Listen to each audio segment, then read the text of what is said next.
So next, we have an amazing workshop from D. Clark from Team 6328. The title of this is called Helping Girls Gain Confidence in STEM. This is a very important topic, and I'm excited to learn everything I can.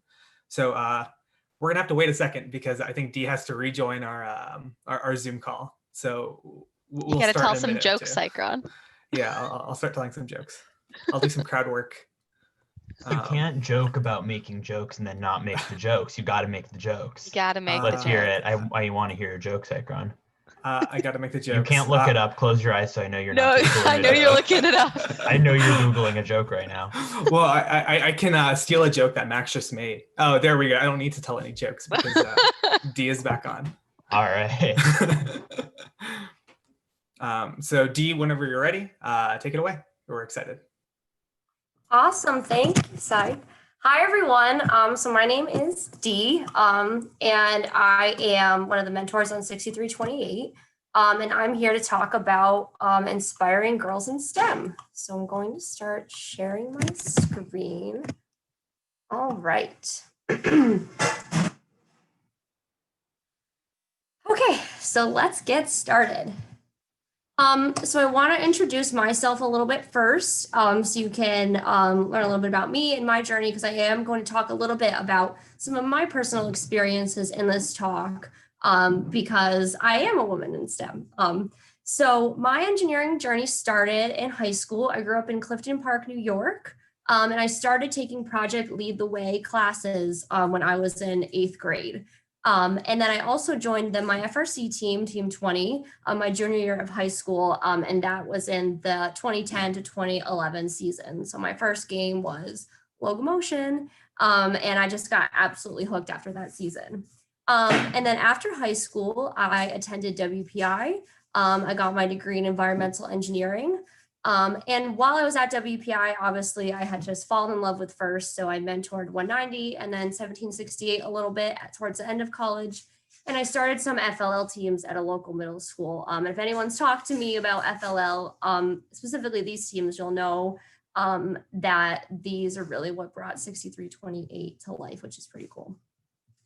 So post-college, so after graduating from WPI, I decided that engineering school wasn't enough of a challenge. So I was like, why don't I just start a whole FRC team? That sounds like a good idea.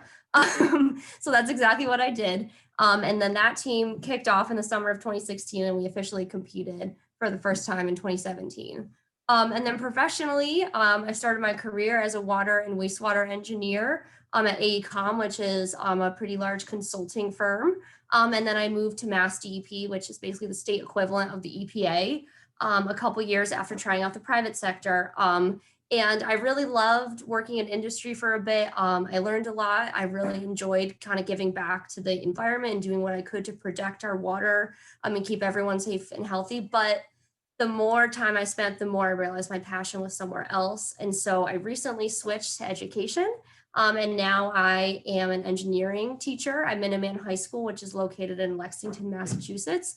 We're a vocational school, which is pretty cool. So I get to basically teach engineering shop all week, all day. And it's really kind of sort of like teaching FRC. So I've really found my passion. And that is basically my quick summary of who I am in my journey in STEM and FRC.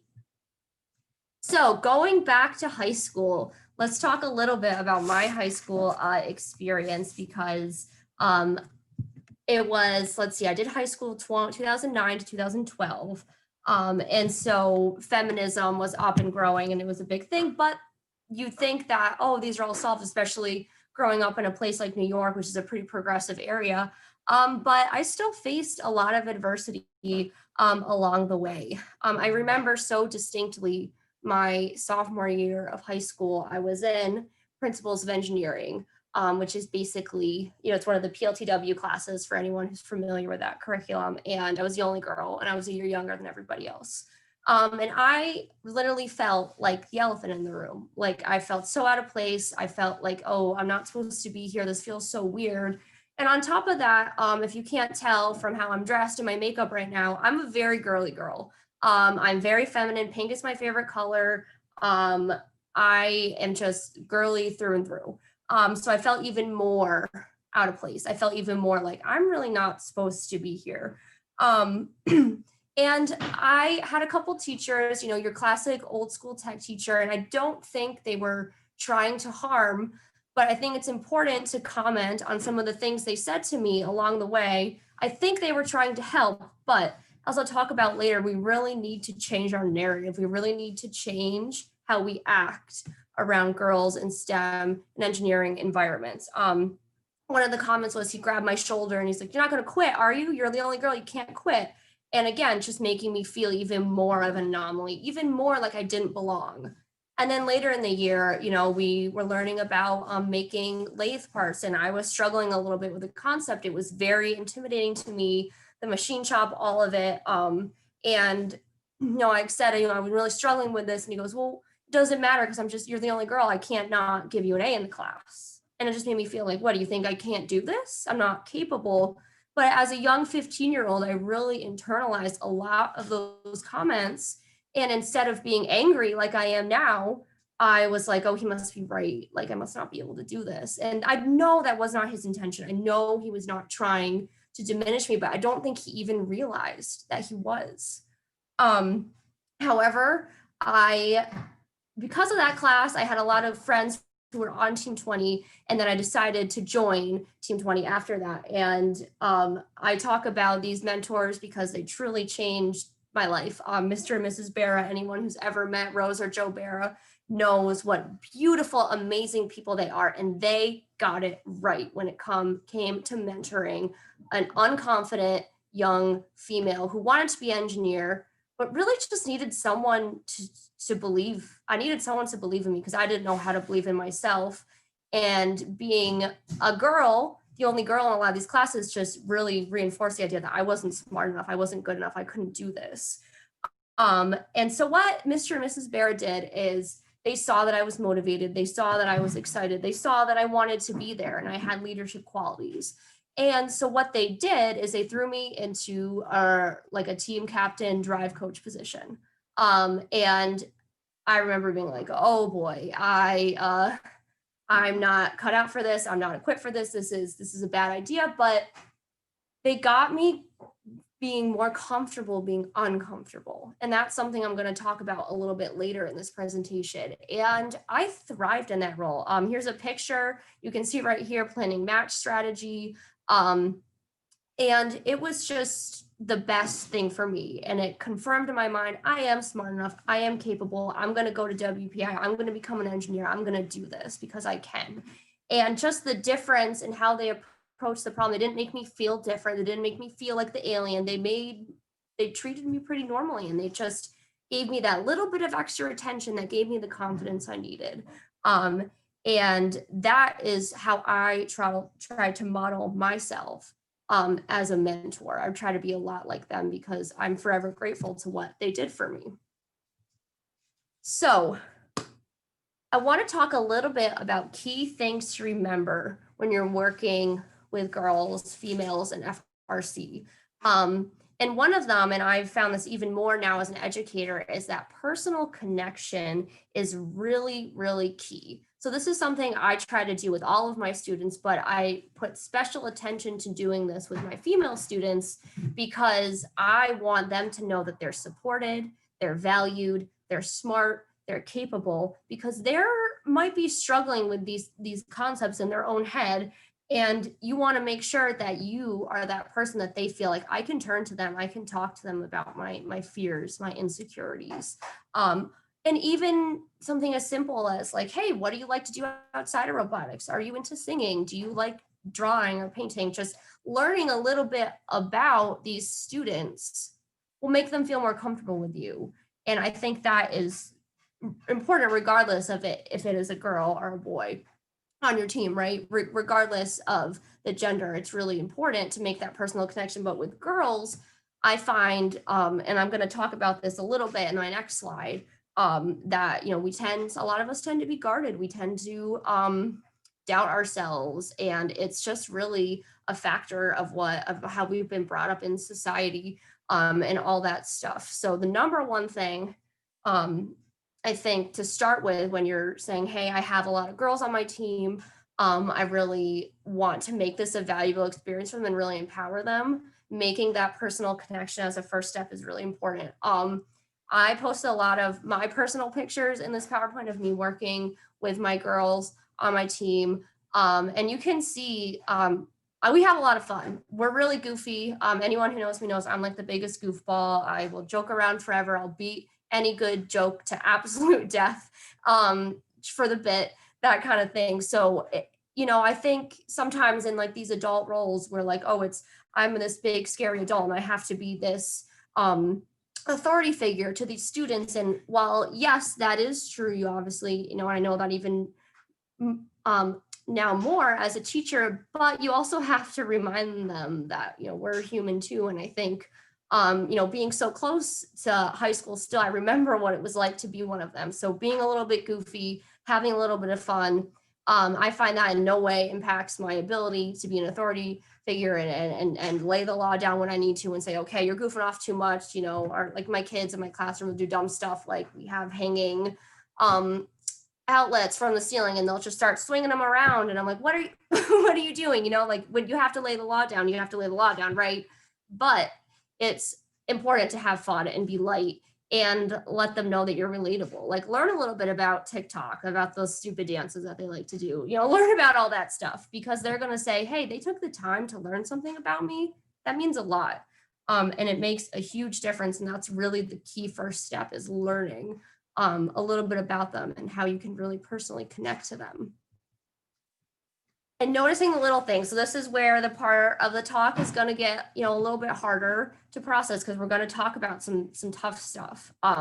Anyone who knows me knows I notice everything, every little detail, every little thing. And I think a lot of that is a product of the environment, that I grew up in, trying to be this engineer when there was just so many boys around and I just put all this pressure on myself and I just noticed every little reaction from everyone and all those little things. But the little things are so important because society frequently tells young girls that we need to keep quiet and we should it's not ladylike to speak up or act out or do any of those things. And in expressing intense emotion, which is a very natural part of the human experience, everybody feels intense emotion sometimes. It's inevitable as human beings, but we're told that is weakness. If you cry, you're weak.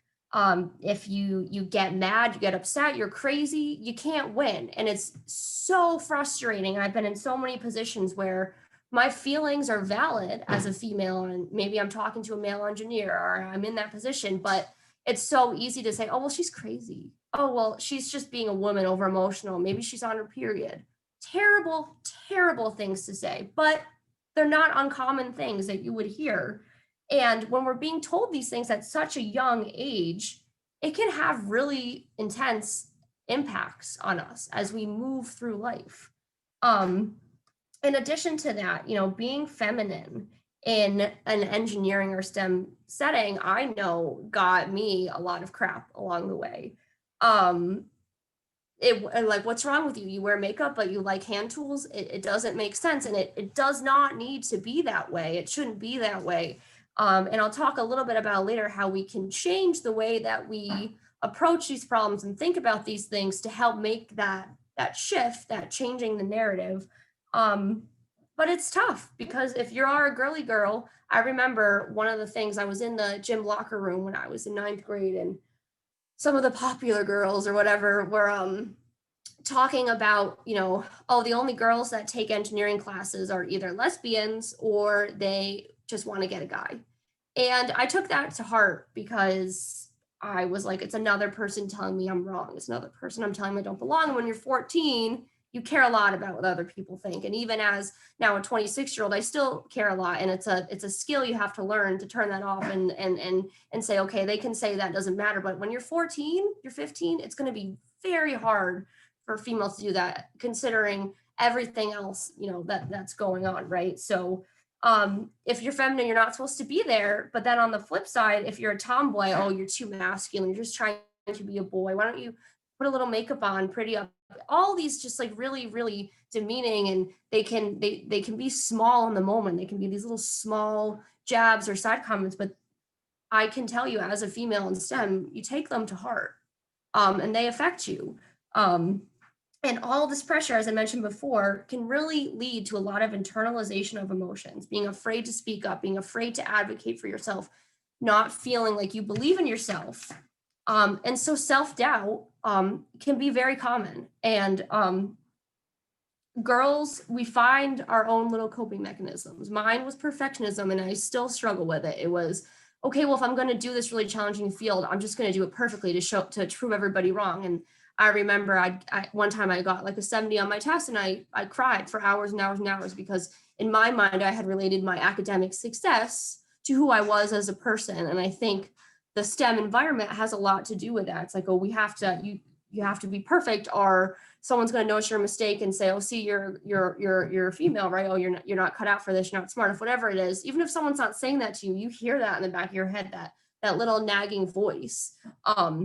It can be very detrimental. And so this is where it kind of comes back to noticing the little things, because I personally believe it's unfair to expect girls to stand up for themselves all the time. That's a skill we have to learn. And when I've been in arguments or discussions with people, when we're deciding, okay, well, how do we, encourage these girls in STEM? They say, well, why don't they just speak up? Why don't they just say, hey, that wasn't nice?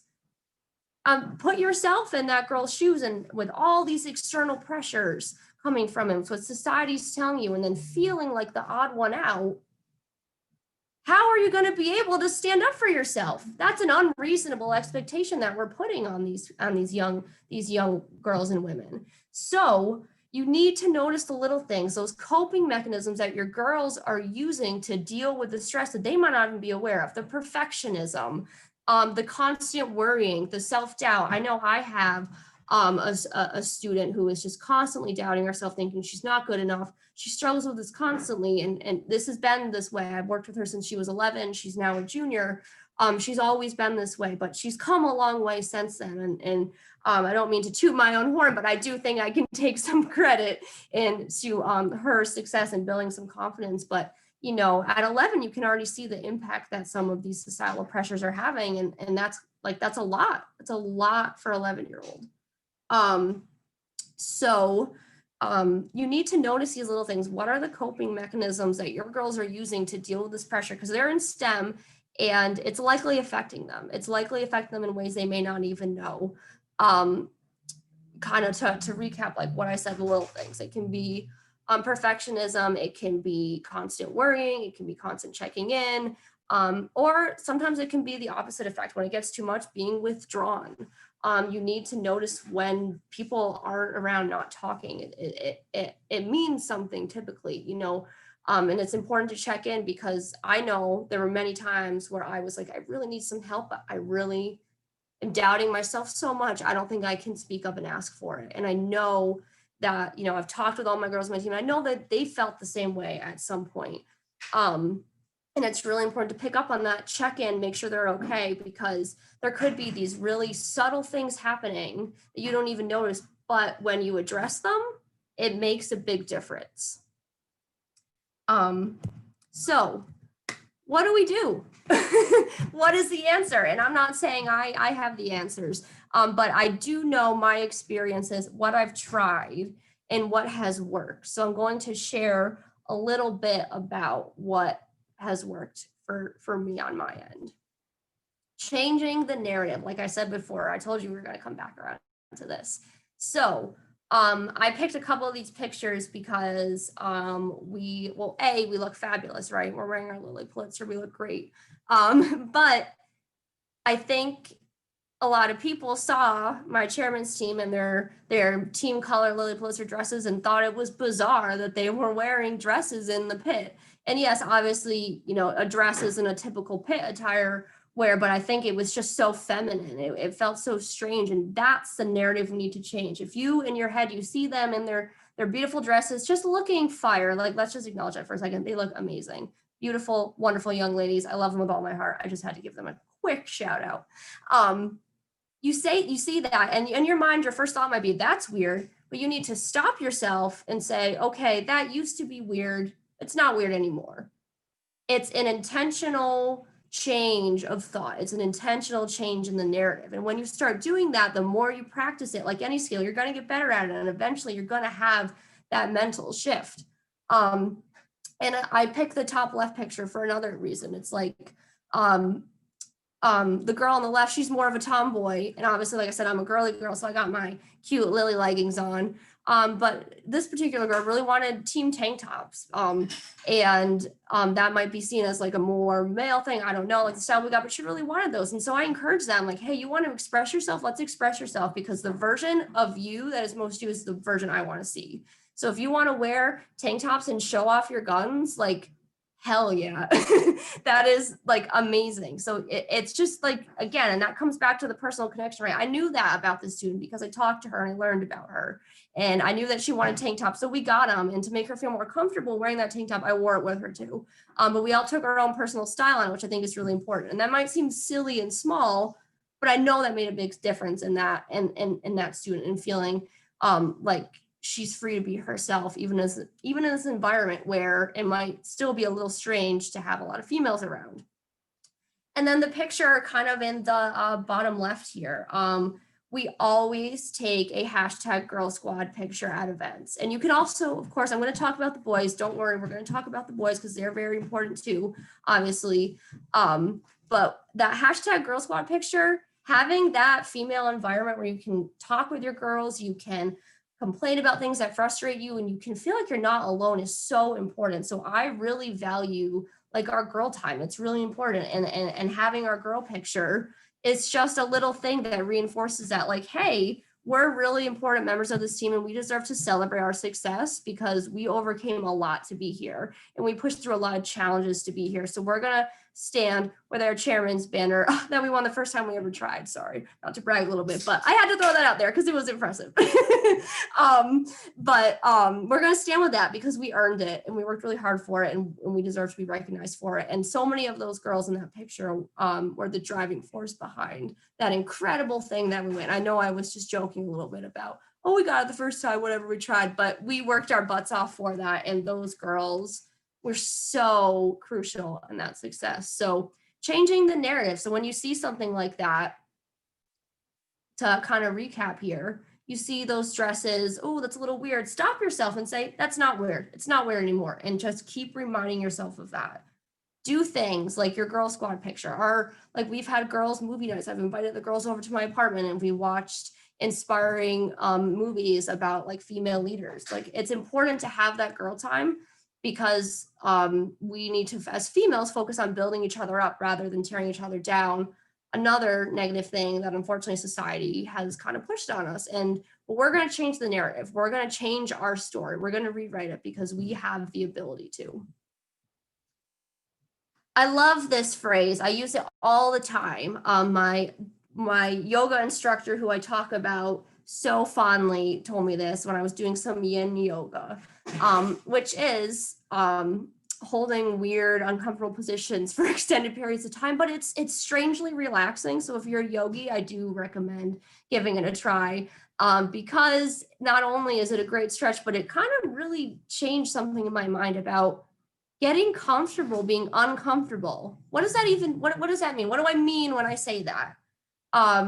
What I mean is when I'm presented with a situation that would normally make me uncomfortable, I'm going to try to embrace it with open arms. I'm going to come at it and say, hey, this is scary, this is new, but I'm going for it.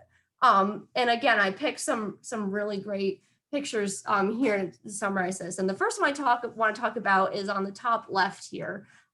This is one of my FLL teams from last year. We called them #Team Trainwreck because they were the craziest, wildest bunch of kiddos I have ever worked with. But man, did we have fun. And one of the biggest things, and I really have to give my boyfriend Cam in the picture credit for this, because he, as you can see, is covered in spirit gear. I think he's got a fake mustache, probably like 5 pounds of necklaces on him. I think there was makeup involved too, but Cam here really embraced being comfortable, getting comfortable being uncomfortable. We all know Cam didn't want to put on makeup. He didn't wake up that morning and say, I really hope the FLL kids cover my face in lipstick and fake mustaches and all this stuff. But it was so great that he did, because it made those girls at such a young age feel like, oh my God, they look up to Cam, right? And they saw him wearing all this feminine stuff and just like owning it, dancing around, just being wonderful. So it's a great example of how, as a male, and I'm going to talk a little bit about the boys soon, that you can embrace feminine energy and say it's not bad. It's not a bad thing to be feminine. I'm going to put all the spirit here and I'm going to make this day the best day possible for you. Because I know for a fact that those girls left that FLL season so confident and really gained a lot of STEM abilities. And I think that's going to help a lot when they hopefully transition to FRC. And then again, you see these adorable girls posing, like the girl in the back, like she is such a little diva. She's just like me, like very feminine, loves her purses, loves her makeup, all about that stuff. But she's also a rock star upcoming engineer. She can code, she can build, she can present. She is confident, and she is going to grow into a wonderful engineer or scientist, and I just know it. And same with the girl to her left. Like, okay, she's not as much of a diva as the other one, but she's still got her makeup on, she's got a little tie. And I think it's just important to let these kids be exactly who they are. And when they feel like they can just be themselves, it's just beautiful what happens. And it makes a really supportive, welcoming, wonderful environment. And then last, I got to give credit to Max and Dave here. They got matching Lily Pulitzer shorts to me, because anyone who knows me knows that that's like my favorite brand. And they rock these at Battle Cry with me. And I can't tell you like how much that meant to me, how special that was to be like, clearly that's a very feminine brand, right? Like it's bright colors, it's pink, it's in your face. And they wore them and like supported me and made me feel like not like the weirdo and the crazy, the I think someone referred to me as the lady with the crazy pants. And then you see we had a couple other girls on the team who really like Lily break it out. And I doubt Dave and Max would have woke up that morning and been like, wow, I really wish I had more Lily Pulitzer in my closet. But they got comfortable being uncomfortable, and they advocated for kind of like that feminine energy in a robotic setting and normalizing it, changing the narrative, making it not weird. And that is exactly what we need to be doing. And then another big thing is we really need to be actively working against what has been set in place for so long. If you really think about it, it hasn't even been that long that women have been able to vote in this country. So it's no surprise that there's still a lot of like institutions in place that put down women and marginalize them and make them feel small and doubt themselves. It's not a surprise. And so we need to be really proactive in how we deal with this. I picked these pictures here. The top two are pictures of our Girl Up Club that we founded in 2019. We are called the Girl Up STEMness of Littleton. And basically Girl Up is a United Nations organization that advocates for gender equality worldwide. And what Girl Up clubs do, it can be implemented in a school setting. We did it in this community-based setting, and we have 4th through 12th graders a part of our Girl Up club. And they set up these projects that you can do. So like, for example, one project that we did, the Girl Up STEMness, is we raised $1,000. And that money went to building a classroom for refugee girls in Uganda. So it basically gives you these connections to help girls worldwide that you wouldn't normally be able to do. But we also use it as kind of like what I was talking about, like that girl time, like that having that time together as females. Like I said, the movie night, we did a couple of those. We did a lot of bake sales to raise that money for the school, because a lot of the girls in the club like to bake. Funny aside, I tried to bake for the bake sale, and I'm not very good at cooking. I'm very impatient when it comes to that sort of thing. So I just like rushed and put these cookies together. And I saw this thing on Pinterest for like galaxy cookies. And I tried to make those, but they didn't have the right chocolate chips at the store. So I got like you needed this swirly chocolate chip. It was very specific. And then I show up with my cookies and they just looked like dog food. Like they just didn't look good at all. And all the girls showed up with like these like exquisite like desserts, and here am I like, oh, I put these in the oven last night and they look like little poops. But anyways, funny aside. So doing stuff that they enjoy, but that's why we went with bake sales, because so many of the girls enjoyed baking. So again, personal connections. What can you learn about these girls that then you can then use to empower them? Another example, the young lady in the bottom right photo, she is an alumni of 6328 and one of the founding team members, and she just did some really incredible things and put a lot of amazing things in place. And like I said, I don't want to toot my own horn here, but I think in part was definitely due to some of the mentorship that she received on 6320. I formed a really, really special bond with Sri, and we did a lot of cool stuff together. And that is a picture of her. She's actually in Hyderabad, India, bringing Lego robotics to a local school there. She spent the summer there, and she said, I don't want to just like hang out all summer. I'm going to do something cool. And it's really cool to see her as an empowered, now she's studying engineering at Olin College in Massachusetts, to see her feel empowered and then what she does with that, and then actively making positive change in the world. So this is kind of tying into like the results of that you can see. So when you're actively working against it and you try, you get amazing results. I did nothing to make that thing in India happen. That was all Sri. She found the school. She coordinated with the headmaster at the school. We figured out how to get the kit there. She did all of it, and it was after 1 year of just being on the team and feeling really empowered. And she even said to me, when I was in engineering class, I felt like the odd one out, but you came to me and like you believed in me, and it made all the difference. And it just felt like, oh, it all comes full circle because I had that mentor in high school, and now I get to be that mentor. And I think that is like one of the most important things to me as a mentor. But then because Sri did that, it's a domino effect. Then we have another student to the left who is a rising, well, not rising anymore. It's November. Geez, I have no idea what time it is apparently. She's a current junior on the team. And she was spending the summer in Hong Kong, and she decided to follow in Sri's footsteps. And she did a similar thing where she set up a FLL summer curriculum, and she got this kit for these students, and she taught them all about Lego robotics. And again, she told me she did that because she felt empowered after working with a lot of the mentors on our team, and she stopped seeing that barrier to entry in STEM. And so when you do that work, and it's hard work, don't get me wrong, it's hard work that you have to do yourself and hard work that you have to do in society, but you do see results. Oh, but what about our lovely boys? Obviously, we cannot forget about our boys. It is so important that we don't forget about our boys, and we don't accidentally end up diminishing them while we're trying to empower our girls.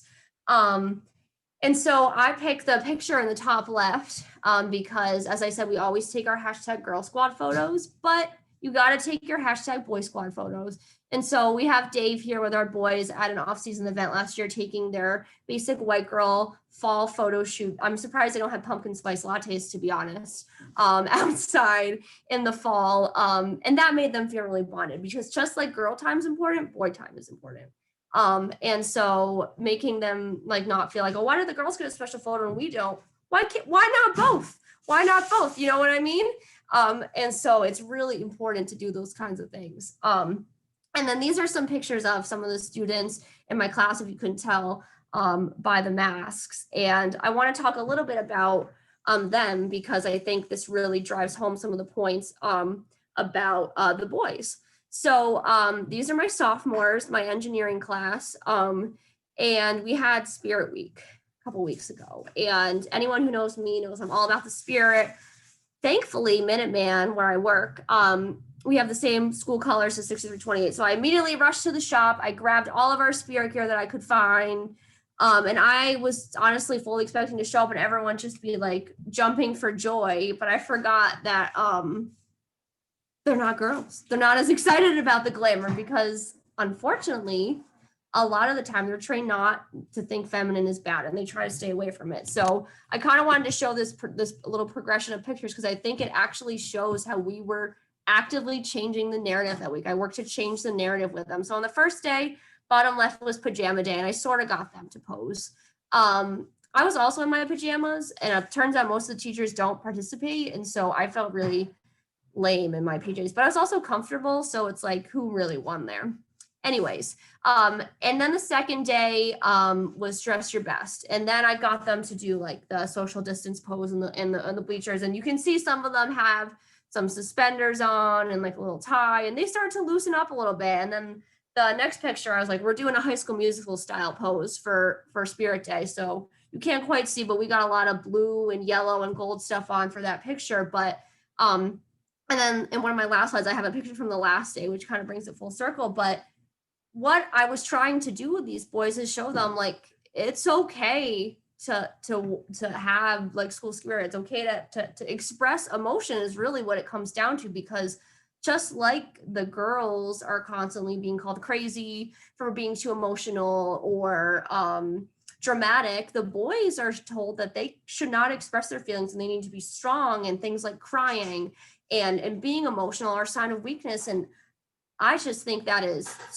could not be farther from the truth. So what I really try to do with my boys is show them how important their role is in changing our narrative when it comes to girls in STEM, right? So it's also to really fully do this, they also need to be comfortable with their emotions. So, you know, one of my tactics I use in my classroom is when someone is feeling overwhelmed or stressed out, my go-to is you can take some Play-Doh from my front card, no questions asked, you can de-stress. And all the kids are like, what? Like, that's crazy. Why do we have Play-Doh? It's high school. But they use it. They use it because they're starting to feel comfortable with their emotions.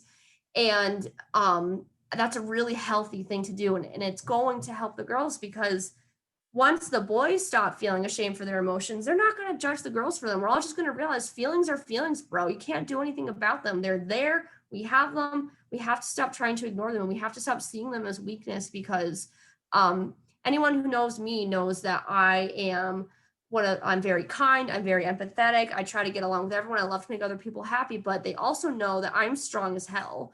And being emotional and strong do not have to be either one. You can be both. And I think actually you are stronger when you are both. And the other thing is we need to remind our boys is they need to be aware of what's going on, and they need to be aware of the things that they say that make it worse. And we all do. It's not just the boys, it's the girls too, because we can all be culprit to it at some point, right?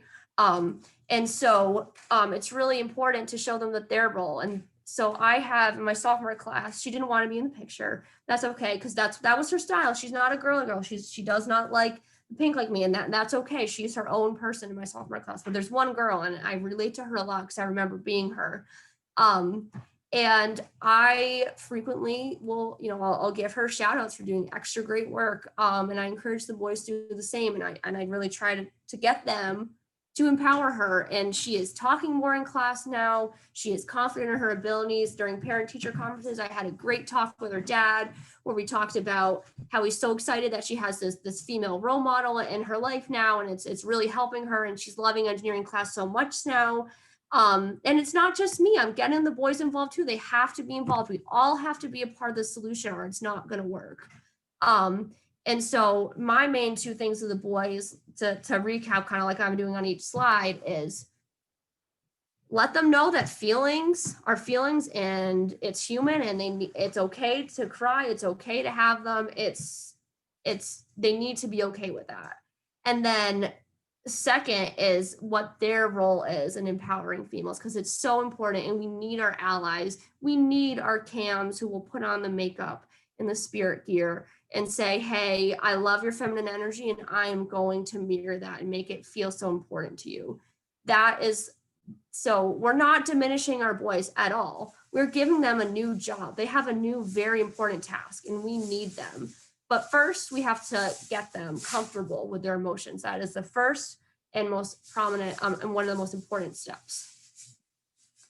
So I've talked a lot about what we need to do, and now I want to help provide some strategies for how you can actually do this. The biggest one that I do, and I do try to kind of be light with it because I know self-deprecating humor is like all the rage for 2020. So I know that that's really popular among my generation, as well as the younger generations. But however, you need to be able to distinguish, okay, what's just, being a classic joke, and what's actually talking down about ourselves. So when I see negative self-talk, I call it out and I say, hey, we don't do negative self-talk in my shop, or we don't do negative self-talk on this team.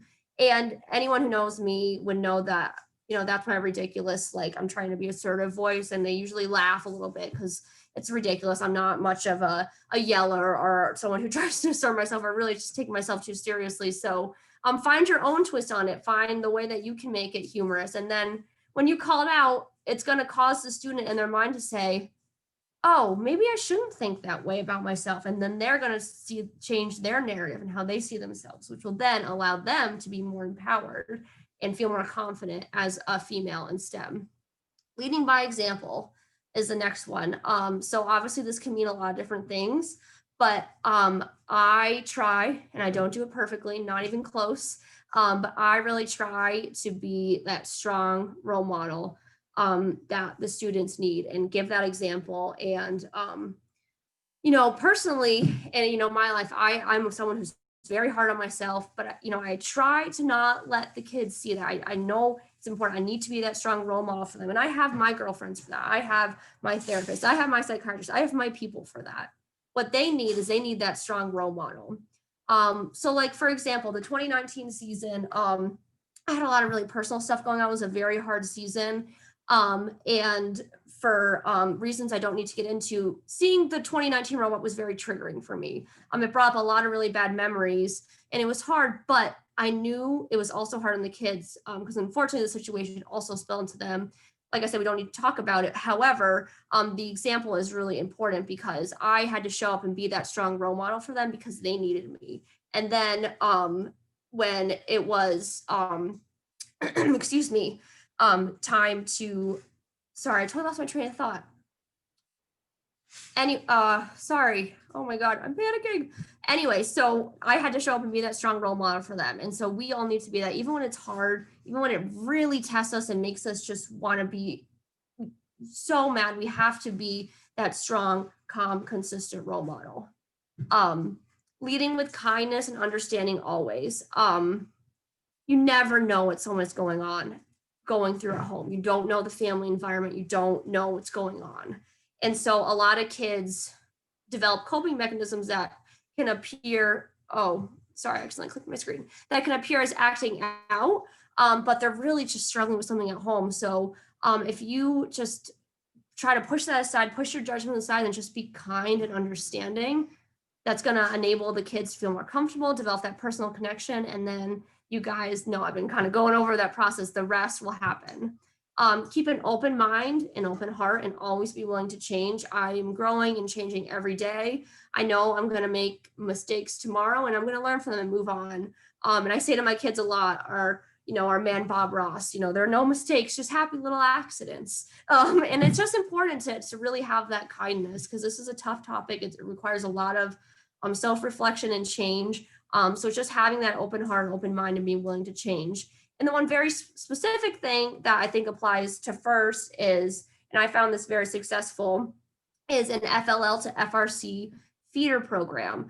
And so that's something that we do. So our FLL teams are very, very closely linked with our FRC team, and basically all the recruitment comes from our FLL graduates. And I have found when working with the middle school age girls that they don't quite see that barrier to STEM yet, because everyone's in tech ed in middle school, right? Everyone's in tech ed. It's not weird. It's not weird until you choose to be in tech ed, until you choose to be in engineering.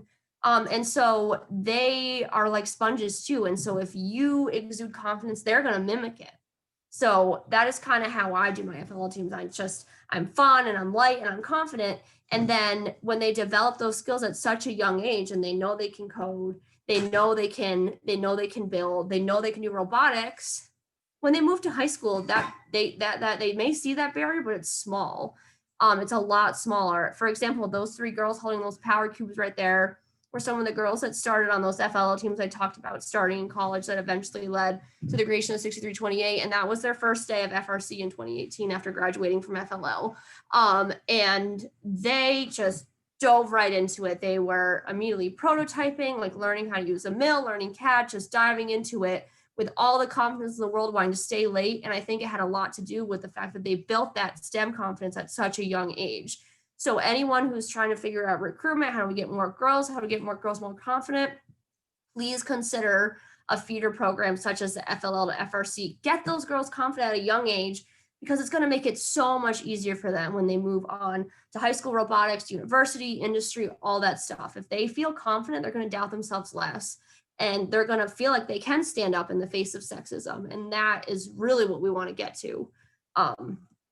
So to wrap up quickly, because I know I'm running out of time, results. So I have seen the results, and the first one I want to talk about is the top left here. So that was the last day of Spirit Week, and this was their idea. It was Halloween Eve, and so we took this really funny photo where we're pretending to kill one of my students. No, but see how into it they got? See the transition from the beginning of the week where they're all standing awkwardly in their pajamas, like, I am uncomfortable, to like being into Spirit Week. And we got a shout out on like the school announcements, and it was so much fun. And I think they left that week being like more comfortable in their own skin, which is so important. And those are some other pictures of some of my engineering students building water filters, and just seeing that really diverse group. It's so important. So when you are leading by example and you are that positive role model, you see the kids kind of mimic you. They act the same way. So I love water filtration. I mean, it's not a particularly exciting topic, but look how excited these kids were to build a water filter. That enthusiasm, it's so important. And then again, the lily trend, it grew. Look at this drip and this photo for a second. Like, we just look so good. But everyone got their lily on. It was amazing to see everyone rally behind like such a feminine brand and to have it be a part of our team. Like, that meant so much to me. And that made me feel really empowered. Even as an adult, it still had a huge impact on me. And then just developing those special connections. That's a picture from when we won Engineering Inspiration and that punched our ticket to Worlds in 2019. And you can just see the emotion in the picture, like that connection I have with these girls. Those are two girls I've worked with since they were in middle school, Lego League Robotics, and they came up to FRC, and it's just so amazing. And then the picture on the top right, that are all the original members from the FLL teams I started in college, coming to FRC 6328 after. And you can see there's a lot of girls there. And it's because they built that confidence when they were in middle school, and they carried it with them to high school. And now they're, many of them were leading the effort where we just won our first district champs chairman's award as a fourth year team. I mean, that's incredible with all the teams we were competing in with New England, like to win that award. Like, but those girls, they were pushing it. They really pushed it because they believed in themselves and they felt confident and they felt like they could be themselves in our shop. And that's where they shine the most. All right, so we made it to the end. So I included my robotics email for anyone who wants to reach out. But I think it's time for questions, if I'm correct. So I think I'll stop sharing my screen, and then we're ready for questions. First of all, thank you. That was absolutely amazing. I related to nearly everything you said as a female engineer myself, so I loved it. I also have those same leggings from Lily Pilzer, so I was excited. Oh my God. But we do have a couple questions. So one of the questions asked was, does your team do training on equality, inclusion, and diversity when they join the team? We don't currently, but it's definitely something I've been thinking about a lot, especially now moving in to education, seeing how important that is. Like, we had anti-racism training at the beginning of the school year. So we just developed this really cool leadership training. So I think it's a great opportunity to implement that. But any teams who do that, I really commend you, because I think it is really important, something that we definitely need to implement in the future, because there's just things that you wouldn't necessarily always think about. So yeah, I think that's a really great idea, and I love that. And I'm going to write it down in my notebook to make sure that. Awesome. All right. Next up is, How can we help our male students and mentors understand what they say or do has an effect on women? How can we readdress this issue if it keeps popping up?